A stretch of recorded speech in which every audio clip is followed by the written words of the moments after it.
past week has turned into a corridor of hurried diplomacy and thinly veiled threats, a stage where back channels, middle powers, and great power calculations are trying to forestall a wider, darker drift. At the center of that movement is Iran's top diplomat, who has been racing across capitals, Islamabad, Muscat, Moscow, carrying a message that is at once consultative, conditional, and to Washington, unsettling. His travels underscore Tehran's current negotiating logic, consult widely, insist on sequencing, and try to lock in strategic gains before discussing the most politically toxic subject at the heart of the crisis. Abbas Araghchi's itinerary read like a map of leverage. He arrived in Islamabad to confer with Pakistani leaders, crossed to Muscat for a head of state meeting with Sultan Haitham bin Tariq, and then flew to Moscow for consultations with President Vladimir Putin. Iranian officials say the mission was designed to deepen bilateral ties and to build common and state. Binding, a phrase used in state dispatches with neighbors and partners, about how to stabilize a region now dominated by conflict and deep mistrust. The public line was technical and sober, the political subtext was unmistakable. Iran wants guarantees on security and maritime arrangements before it will consider substantive talks on nuclear limits. Abbas Araghchi said, "It is quite natural that we, as the two coastal nations of the Strait, we must engage in discussions together so that our mutual interests can be fully secured and advanced, and we remain in complete harmony and alignment with every action taken concerning this matter." That sentence, delivered in Muscat and repeated across press briefings, captures the Southwest Asian calculus. Control, or at least coercive influence, over the Strait of Hormuz is not simply a tactical bargaining chip for Tehran. It is a strategic lever tied to national dignity, economic sovereignty, and domestic politics. Oman, long a discreet and true stead interlocutor between Iran and Western capitals, offered technical channels and quiet continuity. Expert-level consultations would continue, Muscat said. Pakistan, meanwhile, has returned to the diplomatic front lines as a host and a connective tissue for talks that stretch toward Washington. Behind the public itinerary, regional and international reporting has circulated a three-phase Iranian proposal that would order the sequence of talks in a way that privileges security guarantees and maritime arrangements ahead of nuclear discussions. Under that framework, the opening phase would demand an end to what Tehran calls US and Israeli aggression and legally binding guarantees that military action would not resume. Phase 2 would move maritime management of the Strait of Hormuz into a new legal architecture developed with coastal neighbors, particularly Oman. Only after those two steps, the proposal says, would Tehran be prepared to open detailed negotiations on nuclear restraint. The logic is plain. If it is true, Tehran is trying to cement strategic gains and maritime leverage before bargaining over the most contentious item on the table.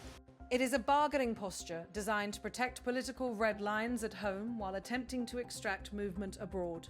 Whether Washington will accept such sequencing, and whether Oman, Pakistan, and Moscow can credibly underwrite the guarantees Tehran seeks, will determine whether talks move forward or fragment into a loop of demands and refusals.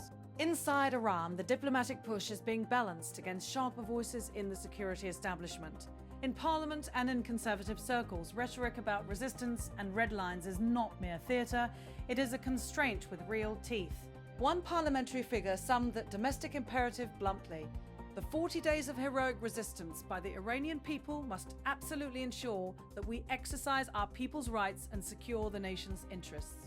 That phrasing is more than ceremonial. It is the language of political legitimacy.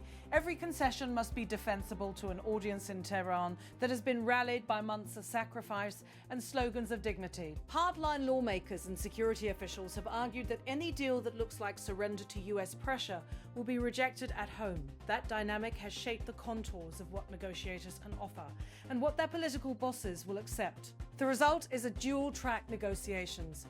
Talks that must be credible on the world stage while remaining palatable to domestic constituencies that have little appetite for compromise. On the US, right. Side messaging has been stark, clipped, and at times contradictory. President Donald Trump has sought to project confidence while keeping doors open for diplomacy. President Donald Trump said, "We have all the cards, they have none." He followed that posture with an invitation. They can call us anytime they want. At the same time, he injected a note. Of Han candor that has unnerved envoys, we haven't thought about it yet. Those three lines, swagger, an open line and a shrug, have complicated the work of mediators who need predictable signals more than rhetorical flourish. The confusion spilled into action when the White House abruptly called off a planned Pakistan trip by two envoys who had been due to travel to Islamabad to connect American diplomacy with the Pakistani mediation track. The cancellation was framed by the president as a matter of practicality, and it was interpreted by some in regional capitals as a sign that Washington does not want to be drawn into an agreement that fails to protect core US priorities. For Pakistan and others who have invested political capital in hosting interlocutors, the abruptness deepened mistrust. Complicating matters further was a legal memorandum released from Washington in late April by the State Department's top lawyer. The memo laid out a legal rationale for US strikes earlier in the crisis, asserting that certain actions were taken in collective self-defense of an ally and invoking Article 51 of the UN Charter. The memo's bluntness and the nearly simultaneous insistence by the US president that Israel never talked me into the war with Iran intensified scrutiny in Washington about escalation, congressional oversight, and the reach of executive war powers. For many analysts, the legal note was as consequential as any diplomatic move. It tied kinetic action to a stated statutory basis and raised questions about whether America's use of force would be framed as a limited, justifiable response or as the opening of a longer, semi-permanent campaign. That legal framing has already fed political battles on Capitol Hill, where members are weighing the War Powers Act timeline and signaling that any extended campaign will face scrutiny. The mechanics of negotiation for now remain messy and indirect. Iran's delegation in Islamabad has been led by Parliament Speaker Mohammad Bagher Ghalibaf, a seasoned political figure with a background in the Revolutionary Guards and a reputation as a hardliner who nevertheless presents himself as someone pragmatic enough to negotiate. Ghalibaf's visibility has sent a mixed message. It signals that security interests are central to any bargain, while also offering the optics of an interlocutor who can speak both to Tehran's power centers and to international interlocutors. Even as Araghchi and other diplomats test openings, back channels have multiplied. Pakistan's role as a mediator has been highlighted by Tehran and by outside governments as crucial. Oman quietly reasserts the role it played in past regional arrangements by offering space and continuity.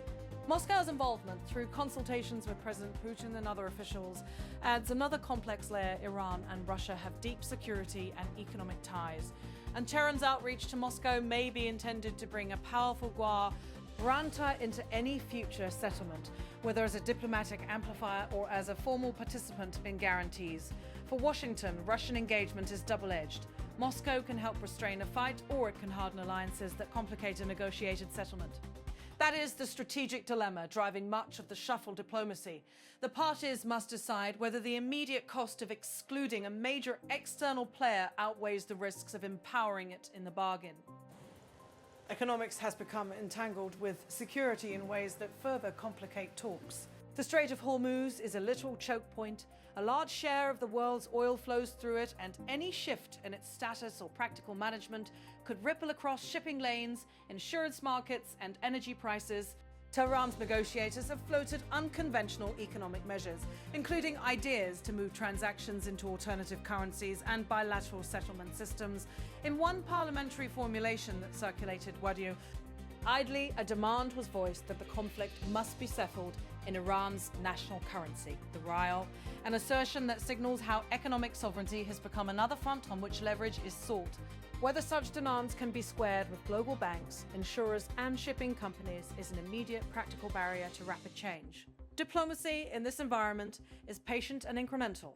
Iran's officials say they prefer technical talks, legal frameworks, and maritime arrangements that would leave sovereign claims intact while reducing the risk of naval confrontation. That approach is designed to lower the temperature without conceding political red lines. For mediators, the task is to translate those technical frameworks into guarantees that both the US and Tehran can sell to their domestic audiences. But political theatre, leaks, cancellations, public legal justifications, and pointed rhetoric has deepened mistrust, even as middle powers try to bridge gaps. The variables to watch are narrow and consequential. Will Washington accept a phased approach that prioritizes maritime and security guarantees ahead of nuclear restrictions? Will Tehran accept language that limits its operational freedom without undercutting the narrative of resistance that has become politically vital at home? Can Oman and Pakistan, with Russian support, present guarantees that are credible to both sides? No single meeting will answer those questions. They will be worked out in a sequence of shuttle diplomacy, expert-level legal drafting, and slow coalition building. Each promise, each legal clause, each technical consultation will be weighed against domestic political realities and the larger gamble about whether keeping the Strait of Hormuz open and commercial shipping flowing is worth the transactional cost of a negotiated settlement. As negotiators move, the region watches the strait as both a literal choke point and a symbolic test. For Tehran, sequencing and guarantees are about safeguarding gains and respect. For Washington, preserving deterrence and protecting allies are non-negotiable priorities. For Oman and Pakistan, the work is a delicate balancing act. Offer a corridor for talks without being seen as taking sides. For Moscow, engagement is an opportunity to influence an outcome that could either stabilize the region or harden blocs. The immediate posture is fragile, but not yet broken. Envoys continue to travel, draft legal texts are being debated behind closed doors, and mediators are trying to stitch together a compromise that can be presented as defensible at home. What emerges over the coming days will depend on two acts: whether direct, face-to-face assurances can be crafted that satisfy both security needs and political red lines, and whether the major external players, Washington, Moscow, and key regional capitals, decide the costs of inaction are worse than the risks of a negotiated settlement. Until those calculations are settled, the corridor of diplomacy will stay busy and tentative.